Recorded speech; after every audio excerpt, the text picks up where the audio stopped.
Pada video, terlihat gambar single line diagram Smart Microgrid Universitas Udayana yang menggunakan perpaduan antara tenaga energi baru terbarukan dan tenaga konvensional atau PLN.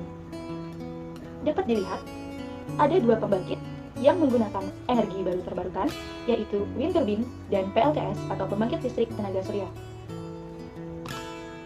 PLTS atau pembangkit listrik tenaga surya ini menghasilkan tegangan DC sehingga digunakan inverter untuk mengubah tegangan DC pada PV menjadi AC.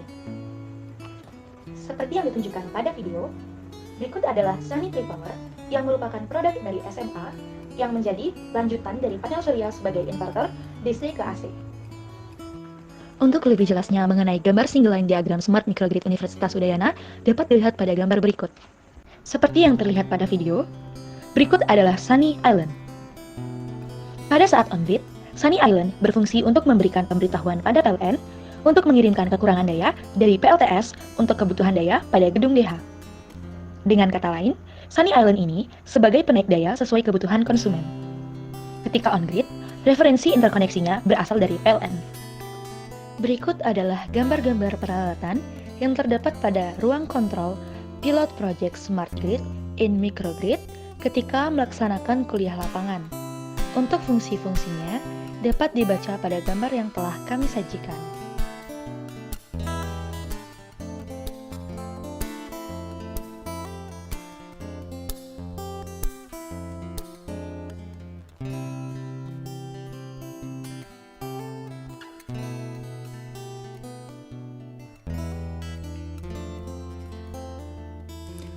Baik, di sini saya akan menjelaskan mengenai pembangkit listrik tenaga surya atau PLTS. PLTS atau pembangkit listrik tenaga surya merupakan sebuah pembangkit yang menggunakan sel surya atau fotovoltaik untuk mengubah radiasi sinar matahari menjadi energi listrik. Nah, untuk PLTS di kampus Bukit Jimbaran terdapat 80 buah panel surya. Kemudian setiap stringnya terdiri dari 40 buah, di mana setiap stringnya menghasilkan 13,2 kWp atau kilowatt peak. Dan jika digabungkan, semua panel surya tersebut akan diperoleh 26,4 kWp. Lalu, hasil dari radiasi matahari tersebut akan dihubungkan pada mainbox. Nah, di dalam mainbox itu terdapat string yang menuju inverter, di mana inverter merupakan pengubah arus DC menjadi arus AC. Nah, inverter tersebut terdiri dari dua buah, yaitu utara dan selatan. Nah, selanjutnya saya akan menjelaskan tentang pembangkit listrik tenaga bayu atau PLTB. Di kampus Bukit Jimbaran terdapat 10 buah kincir angin atau turbin. Nah, di kampus Bukit Jimbaran sendiri terdiri dua jenis kincir angin, yaitu 8 buah buatan Indonesia dan 2 buah buatan Cina. Satu buah turbin menghasilkan sebesar 500 watt, sehingga dengan jumlah 10 buah turbin menghasilkan daya 5 kW.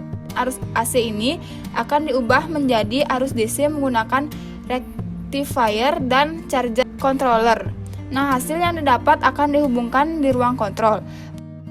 Berikut merupakan sistem simulator dari pembangkit listrik tenaga surya yang ada pada laboratorium Universitas Udayana, di mana terdapat 3 modul yang digunakan untuk mengatur panel surya dalam keadaan seri maupun paralel, serta terdapat pengatur pencahayaan dari simulator yang kemudian akan terlihat berapa besar tegangan yang ditunjukkan pada voltmeter.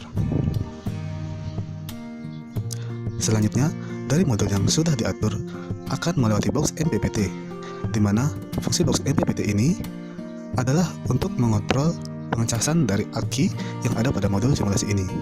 Kemudian dari aki masuk ke inverter untuk mengubah tegangan yang keluar menjadi tegangan AC sehingga bisa diteruskan ke beban. Berikut merupakan pembangkit listrik tenaga surya mini yang ada pada laboratorium Universitas Udayana, di mana dari panel surya yang sudah disetting seri maupun paralel akan menuju ke MCB box yang selanjutnya akan diteruskan menuju MPPT, di mana fungsi MPPT ini adalah untuk mengontrol pengecasan aki atau baterai, yang mana ketika aki atau baterai sudah penuh, maka box MPPT ini akan memutus saluran yang digunakan untuk pengecas aki. Dari aki, kemudian akan masuk menuju inverter untuk mengubah tegangan keluaran yang awalnya DC menjadi tegangan AC, dan selanjutnya ditransfer ke beban yang akan dimonitoring dari MCB PLN. Berikut adalah lokasi Smart Microgrid Universitas Udayana yang berada di Fakultas Teknik, Program Studi Teknik Elektro.